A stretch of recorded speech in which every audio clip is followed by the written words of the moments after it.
L'Iran promet de se venger des États-Unis, responsables de plusieurs milliers de morts dans le pays. Washington, pris de panique, a dit que la menace était très sérieuse et donc les services secrets américains ont publié une liste des moyens et des options dont dispose l'Iran pour sérieusement mettre en échec les États-Unis. Ça ne s'arrête pas là. La tête de Donald Trump est toujours mise à prix par les autorités iraniennes. 40 millions de dollars pour celui qui arrive à détacher ça de son cou. Likez, partagez, abonnez-vous, je vous explique tout sur Penser le Monde.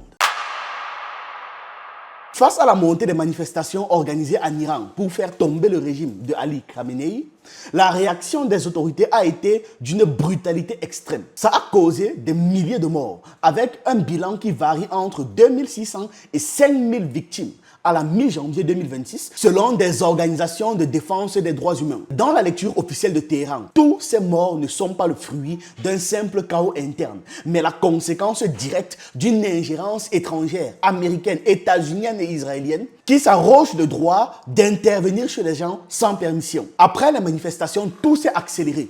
Les échanges entre l'Iran et les États-Unis sont devenus de plus en plus tendus, un bras de fer verbal permanent. Téhéran a promis des représailles, accusant Washington d'être responsable des morts dans les rues iraniennes et donc brandissent aussi la guerre de 12 jours comme preuve d'une agression continue des États-Unis. En face, l'administration américaine de Donald Trump panique et donc se met en garde, en état d'alerte. Des rapports de renseignement états-uniens ont alors commencé à être présentés et ont alerté sur une possibilité de préparation iranienne visant les intérêts américains en cas de provocation. La tension est rapidement montée d'un cran avec l'évacuation du personnel américain de certaines bases militaires dans la région, un signal qui ne trompe jamais, vu même les circonstances. Pourtant, Donald Trump a semblé lever le pied en déclarant le 14 janvier que les tueries en Iran s'étaient arrêtées.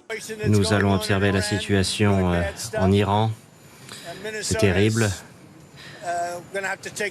Pour ce qui est du Minnesota, tout ça devra se régler plus tard. Il y a de la fraude dans cet État puisque le gouverneur est un incompétent et corrompu.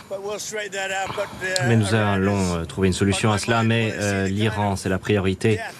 Quand je vois les morts là-bas, donc nous allons chiffrer tout cela dans une vingtaine de minutes pour saisir la situation. Il y a des tueries, on ne sait pas encore chiffrer cela, je saurai dans 20 minutes. Et nous prendrons les mesures correspondantes. 14 janvier 2026, un haut responsable iranien déclare que l'Iran va frapper directement les bases militaires américaines au Moyen-Orient en cas d'intervention. Le président du Parlement, Mohamed Bagher Ghalibaf, enfonce le clou devant les députés. Si l'Iran est attaqué, les bases militaires américaines, les navires régionaux et Israël seront visés. Un discours qui recycle clairement la rhétorique déjà utilisée pendant la guerre de 12 jours. Ce n'était même pas une rhétorique, c'était une pratique. 15 janvier 2026. Le ministre iranien de la Défense parle sans détour. Les bases américaines sont qualifiées de cibles légitimes et une réponse puissante est promise en cas d'attaque. De son côté, Ali Larijani, ancien chef du Conseil de sécurité nationale, accuse directement les États-Unis et Israël d'avoir orchestré les manifestations et conseille aux forces étrangères présentes dans la région de rester sur leur garde parce que la réponse arrive. 17 janvier 2026, le guide suprême Ali Khamenei prend la parole dans un discours majeur. Il reconnaît que les milliers de personnes ont été tuées et rejette la responsabilité sur les États-Unis qui ont organisé tout ça. Donald Trump est accusé directement d'être responsable des morts, des destructions et des campagnes de diffamation contre l'Iran. Les manifestations sont décrites comme un complot américain destiné à dévorer l'Iran et à le remplacer sous domination étrangère, militaire, politique et économique. Trump est qualifié de criminel dans le discours et les États-Unis sont désignés comme les responsables qui doivent rendre des comptes. Le discours relie explicitement cette affaire des manifestations, les morts dans ces manifestations, aux frappes américaines de la guerre des 12 jours qui a coûté la vie à plusieurs milliers de dirigeants et gravement endommagé les infrastructures stratégiques de l'Iran. Et on se rappelle que c'était déjà dans ce contexte, en fin juin, début juillet 2025, que des fatwas ont été émises par 2 ayatollahs vers fin juin, avec le soutien public d'une dizaine d'autres hauts placés le 7 juillet 2025 via une lettre ouverte. Ils se sont mobilisés pour quoi faire? Pour mettre à prix la tête de Donald Trump. L'ayatollah Nasser Makerem et l'ayatollah Nouri à Medani, les principaux émetteurs de la fatwa ont donc appelé à éliminer Donald Trump et Benjamin Netanyahou en représailles des menaces contre le guide suprême Ali Khamenei pendant la guerre des 12 jours. Le montant initial était 100 milliards de tomans iraniens, environ 1,1 million de dollars, le taux officiel de juillet 2025 bien évidemment. C'est ça qui avait été annoncé par Emani dans un discours à Azeri. Maintenant, via une campagne de financement participatif, de crowdfunding, le montant a sérieusement grimpé. On parle de plus de 20 millions de dollars qui a été affiché sur un site internet en juillet 2025 avec des rapports ultérieurs, c'est-à-dire vidéos et j'en passe. Puis c'est monté à 40 millions de dollars. Ces chiffres n'ont pas été vérifiés de manière indépendante, mais sur le site internet où la mise à prix était placée, c'était le chiffre qui était marqué. 40 millions de dollars. Pour démontrer en fait qu'ils étaient extrêmement sérieux. Et comme Donald Trump, lui, s'arroge aussi le droit de mettre à tête les prix des présidents, par exemple, il avait mis à prix la tête de Maduro pour 50 millions de dollars, l'Iran a aussi répondu et très sérieusement. Vu que c'est toujours là, la fatwa est toujours là, elle n'est pas partie, ça n'a pas été supprimé, la mise à tête de Trump n'a pas été retirée. Ce qui veut dire que si quelqu'un se chauffe là, il y a moyen. Côté états-unien maintenant,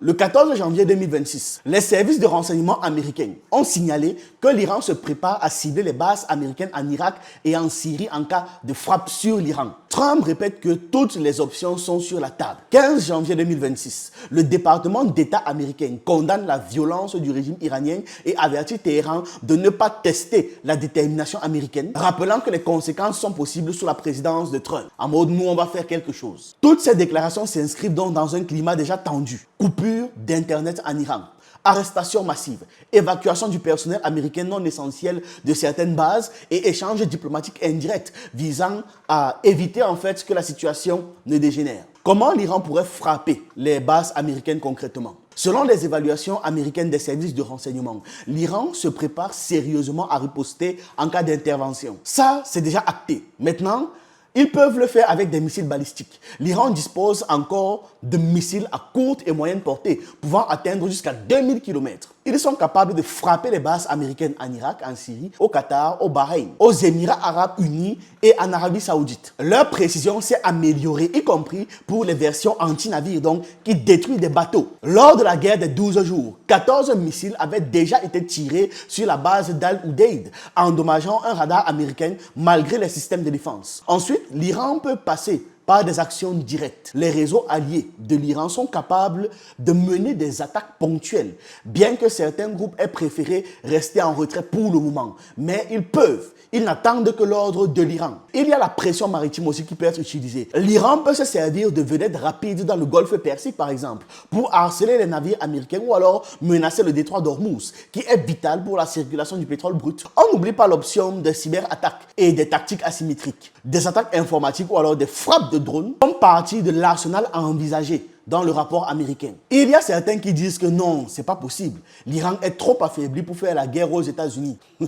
Déjà, il faut se rappeler de la guerre des 12 jours. Tout le monde pariait aussi que ça allait être le cas. C'est une lecture confortable pour l'Occident, mais profondément incomplète, voire trompeuse. La réalité est beaucoup plus simple et beaucoup plus dérangeante en fait. L'Iran n'est pas faible. L'Iran est dissuasif. Et s'il n'y a pas eu d'intervention américaine directe, malgré les manifestations, les morts et les menaces, ce n'est pas par retenue morale ou par compassion américaine. Les États-Unis n'évitent pas la guerre par principe. Ils évitent la guerre quand le prix à payer est trop élevé. Or, une confrontation directe avec l'Iran va coûter cher, très cher, sur le plan militaire, économique et politique. Sur le terrain militaire, l'Iran dispose encore, comme je le disais, d'un arsenal conventionnel très solide, pensé précisément pour affronter une superpuissance de manière asymétrique. Le cœur de sa dissuasion repose sur des missiles balistiques. Contrairement à l'image souvent véhiculée d'un stock d'armes épuisé ou dépassé de l'Iran, en fait, le pays possède toujours des milliers de missiles à courte et à moyenne portée, capables d'atteindre toutes les bases militaires du Moyen-Orient, de l'Irak au Qatar, en passant par la Syrie, le Bahreïn, les Émirats arabes unis et l'Arabie saoudite. L'Iran est capable d'atteindre toutes ces bases-là. Toutes, je dis bien. Mais surtout, ces missiles ont gagné en précision. On ne parle plus seulement d'intimidation ou de tir symbolique, mais de la capacité réelle à toucher les infrastructures clés. Là où ça fait mal. La guerre de 12 jours a fourni une démonstration concrète de ça, non? Malgré les systèmes de défense anti-missiles, parmi les plus sophistiqués au monde, l'Iran est parvenu à endommager une installation radar américaine sur la base d'Al-Udeid. Ce détail est essentiel parce qu'il montre que même face aux boucliers occidentaux, tout ne s'arrête pas dans le ciel. Dans une guerre réelle, pas besoin que des centaines de missiles passent, non. Quelques-uns suffisent pour changer l'équation stratégique. C'est précisément ce genre d'incertitude que les planificateurs américains redoutent. C'est ça qui fait peur aux stratèges des États-Unis. À cela s'ajoute un facteur souvent sous-estimé, la géographie. Les États-Unis disposent d'environ 50 000 soldats dans la région, stationnés dans des bases fixes. Des bases qui sont connues, cartographiées et parfaitement à la portée des missiles iraniens. Autrement dit, ce sont des cibles immobiles. L'Iran, lui, joue à domicile avec une profondeur stratégique, des bases de percée, des lanceurs mobiles et une capacité à frapper sans prévenir. Ce déséquilibre rend toute intervention directe extrêmement risquée et donc transforme chaque base américaine en point de vulnérabilité potentielle. La dissuasion iranienne ne se limite pas au ciel ou à la terre. Sur le plan maritime, l'Iran n'a pas besoin de détruire une flotte américaine pour provoquer un choc mondial. Il suffit de perturber le détroit d'Ormuz. Quelques actions ciblées, des mines navales ou du harcèlement par vedette rapide va suffire en fait à menacer une partie majeure du commerce mondial de pétrole. Les conséquences seraient immédiates. Envolée des prix de l'énergie, panique sur les marchés financiers et pression massive des alliés européens, des alliés occidentaux, des alliés asiatiques des États-Unis pour que les États-Unis lâchent l'affaire. C'est une arme économique autant que militaire et elle pèse lourd dans tous les calculs stratégiques de Washington. Contrairement à ce que suggèrent certains discours occidentaux, l'affaiblissement partiel des alliés régionaux de l'Iran n'a pas supprimé la capacité de nuisance de l'Iran. L'Iran n'a jamais fondé sa dissuasion uniquement sur ses partenaires. Son véritable levier réside dans sa capacité à agir directement et de manière ciblée, mesurée et calculée sans chercher une guerre totale. C'est exactement ce qu'il a montré en 2020 après l'élimination de Qassem Soleimani, puis de nouveau en 2025 avec les frappes calibrées. C'est dans ce cadre, dans ce contexte-là, que la forte probabilité de frappe iranienne doit être comprise. On parle d'une capacité jugée par les stratèges occidentaux de moyenne à élevée en cas d'attaque américaine directe. Non pas parce que l'Iran va chercher l'escalade, mais parce qu'il a toujours montré qu'il riposte lorsque sa ligne rouge est franchie. Toujours. Pour Téhéran, toute intervention américaine donc est perçue comme une menace existentielle touchant à la survie même du pays, de la civilisation et de la souveraineté nationale. Dans ce type de rapport de force, celui qui accepte le plus facilement le risque devient souvent le plus dangereux en fait. L'Iran raisonne en termes de survie stratégique. C'est ce déséquilibre dans l'acceptation du risque qui rend la menace iranienne crédible. Ce n'est pas que l'Iran est invincible ou techniquement supérieur aux États-Unis, mais l'Iran est suffisamment puissant pour rendre toute victoire américaine extrêmement coûteuse, incertaine même et politiquement explosive. C'est aussi pour cette raison que, malgré la montée des tensions, aucun affrontement direct n'a eu lieu jusqu'à présent. Les déclarations de désescalade et d'utilisation de canaux diplomatiques indirects ont permis de réduire le risque immédiat sans jamais l'annuler. Parce que tant que le coût d'une intervention reste jugé inacceptable, Washington va préférer menacer, sanctionner et parler fort plutôt que de frapper ou chercher la confrontation directe. Et le simple fait que l'intervention n'ait pas eu lieu constitue en soi déjà la meilleure preuve que l'Iran demeure un acteur militaire crédible, capable de dissuader même les États-Unis avec toute son artillerie militaire technologique. On arrive maintenant à la réactivation d'Internet en Iran après plusieurs jours de coupure. La coupure d'Internet en Iran commence autour du 9 janvier 2026, en pleine explosion des manifestations.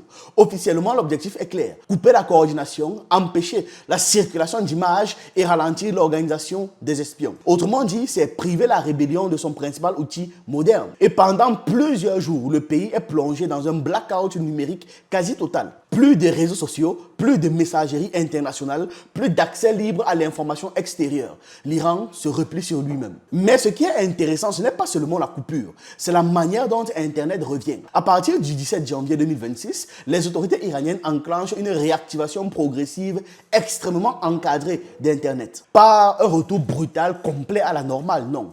Pas de « on rallume tout ».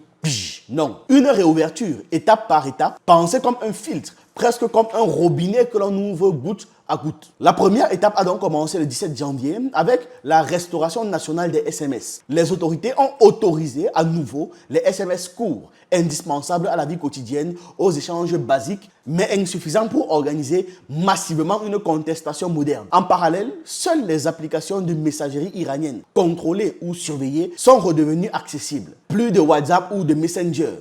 Coup dur pour les États-Unis à ce moment-là. Dans la foulée, il y a une deuxième phase qui s'enclenche. C'est l'accès progressivement rétabli au réseau Internet national iranien, une sorte d'intranet fermé. Les moteurs de recherche locaux, les plateformes nationales, les services de streaming approuvés par l'État ont recommencé à fonctionner. Pour la majorité de la population, l'Internet redevient accessible, mais sans le monde extérieur pour le moment. C'est un Internet iranien pensé pour l'Iran, ce qui veut dire pas de Edge, pas de Netflix. D'autres services iraniens remplacent tout ça. Puis vient la phase la plus sensible, celle qui attire l'attention internationale. La réouverture partielle de l'Internet global.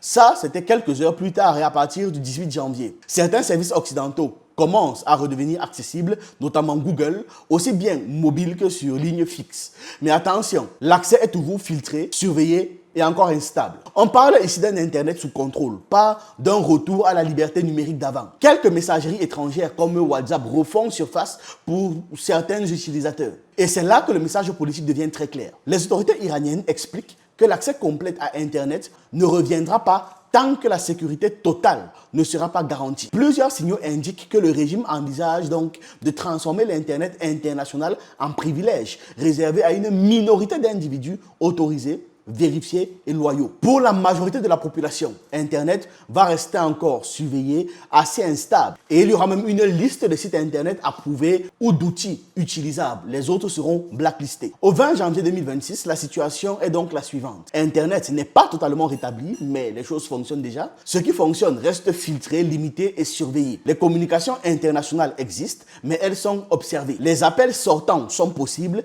mais rien de vraiment libre. Vous comprenez le tableau. Le pouvoir assume pleinement ce contrôle et affirme que tout est donc sous contrôle total. Et derrière cette formule, il faut comprendre une chose. Le régime teste un modèle. Surtout, le régime est en train d'essayer de survivre, de faire sauvegarder la souveraineté du pays. Ce modèle est celui d'un pays capable donc de se couper du monde, de survivre numériquement en circuit fermé, tout en maintenant un certain nombre de services maximal sur la population. Ce n'est pas anodin dans un contexte de menace militaire. Parce qu'un État qui accepte l'isolement numérique est aussi un État qui accepte le coût et qui se prépare sur le long terme à tout et n'importe quoi. C'est une préparation littéralement. Autrement dit, cette séquence sur Internet, ce n'est pas un épisode secondaire. C'est la continuité directe de la posture iranienne et de la posture que doivent prendre même la majorité des pays. Et la posture que doivent même prendre les pays du Sud global. Quand l'Iran contrôle son ciel, ses missiles, désormais son réseau, il envoie un message très clair. Il est prêt à tenir, même coupé du reste du monde, entre guillemets du monde. Et c'est pour tout ça que les menaces iraniennes sont prises au sérieux. Parce qu'un pays qui maîtrise